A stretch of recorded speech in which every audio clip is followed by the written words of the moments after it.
Bonjour à tous et bienvenue dans une nouvelle émission de la Minute du Caviste de Nicolas. Je suis avec Vincent, notre caviste conseil et expert en vin. Bonjour Sophie, bonjour à tous. Bonjour Vincent. Et aujourd'hui, nous allons parler d'un sujet qui revient souvent sur la table à la fin des repas. Ce sont les accords fromage et vin. Pour cela, je suis chez Joanneau, fromager de père en fille, car vous savez qu'il existe près de 1200 fromages en France. Donc nous n'allons peut-être pas tous les voir un à un, Vincent. Non, je crains Sophie que nous n'ayons pas le temps. Je vais faire mon petit plateau de fromage et vous me direz ce que je peux servir avec. Oui Sophie, et je vous rassure, ce n'est pas si compliqué. Déjà, ce qu'il faut savoir, c'est que contrairement aux idées reçues, les vins blancs se marient mieux avec la plupart des fromages. On m'avait toujours dit le contraire. Oui, on a l'habitude de dire vin rouge et fromage, mariage de raison. Eh bien, pas du tout. Au contraire, ce sont des unions qui finissent mal. Et ça s'explique. Le lait et les tanins ne font pas bon ménage. En fait, le gras du fromage durcit les tanins du vin rouge, le rendant plus âpre et plus amer en bouche. Tandis que les vins blancs, moins riches en tanins, vont, eux, mettre en valeur les saveurs du fromage. Donc vous avez compris, c'est fromage et vin blanc. Je vais commencer par un fromage un peu classique. Commençons par le gruyère, par exemple. Si je vous suis, c'est du blanc. Exactement, Sophie.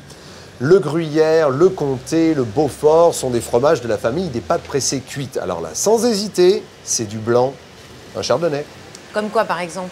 Eh bien, un mâcon. C'est un vin minéral avec de la rondeur et qui saura mettre en avant tout le goût du fromage. Et puis, si vous avez un comté longuement affiné, essayez un vin jaune du Jura. Entre les saveurs du fromage, les arômes de noix, de fruits confits, de fruits secs du vin jaune, c'est l'harmonie parfaite. Donc vous avez compris, le gruyère, le beaufort et le comté, c'est du vin blanc. Donc là, si je poursuis sur le Cantal, on reste sur les blancs. Eh bien non, Sophie.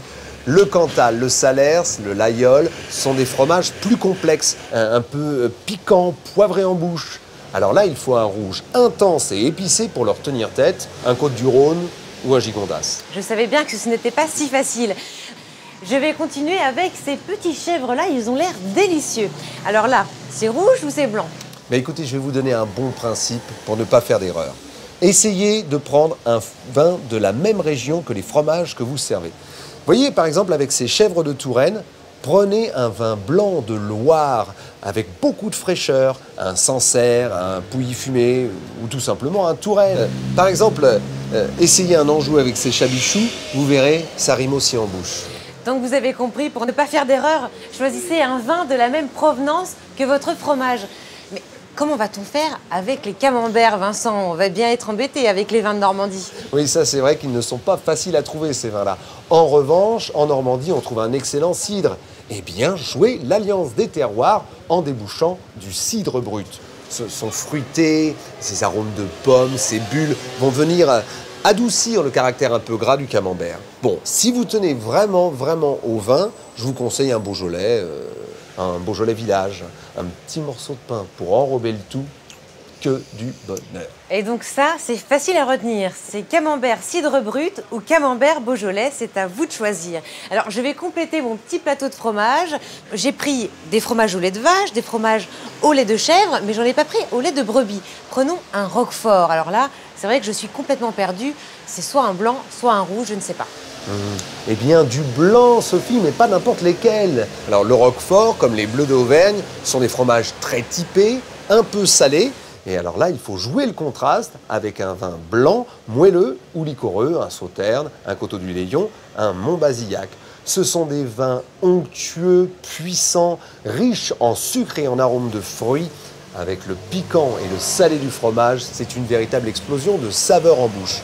Et puis sinon, vous pouvez oser le rituel anglais avec un grand Porto ou un Banyuls. Donc vous avez compris, c'est un vin doux avec les fromages bien corsés. Merci Vincent pour tous ces conseils. On est là pour ça, Sophie. Alors, je crois qu'on a fait notre petit tour de France des fromages, mais c'est vrai que je suis bien embêtée maintenant avec ce plateau. Je ne vais pas ouvrir autant de bouteilles qu'il y a de fromage. Alors, finalement, qu'est-ce qu'on boit? Oui, là, l'idéal serait peut-être de laisser choisir vos invités, hein, mais sinon, pour en venir au début, rappelez-vous que les vins blancs se marient mieux avec la plupart des fromages. Et si vraiment, vraiment, vous tenez au rouge, alors choisissez le vin le moins tannique possible, d'accord? Très bien, c'est clair. Merci Vincent. Eh bien, vous savez tout ou presque sur les accords fromage-vin. Je vous invite à venir nous retrouver pour une nouvelle émission de la Minute du Caviste. Et en attendant, n'hésitez pas à demander conseil à votre caviste Nicolas. Ciao!